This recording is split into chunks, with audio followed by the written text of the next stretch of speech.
What is climate?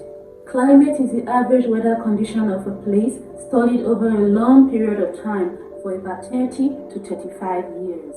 So, the weather patterns of a place are studied for a very long period of time, for about 30 to 35 years, and then the climate of that place is determined. The Greeks classified the Earth into 3 climate zones: the Torrid, the Temperate, and the Frigid. Now, what are the characteristics of these 3 zones that the Greeks classified the Earth into? The Torrid lies within the tropics.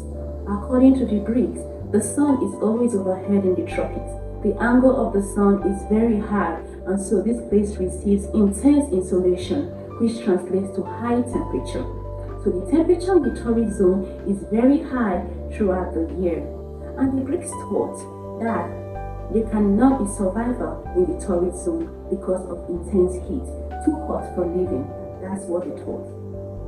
Then moving away from the Torrid zone, we move into the Temperate zone, also known as the mid-latitudes. We have half of the Temperate zone in the northern hemisphere and the second half in the southern hemisphere.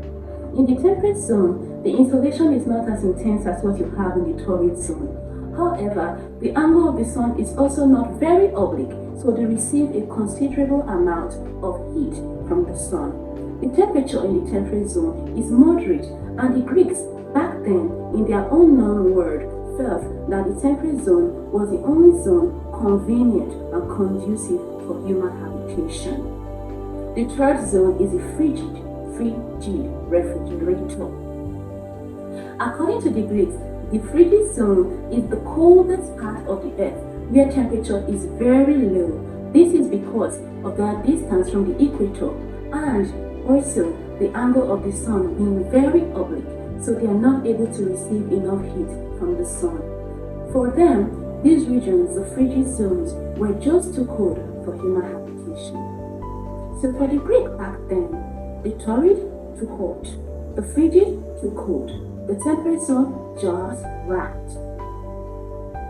Is it Goldilocks and the 3 bears?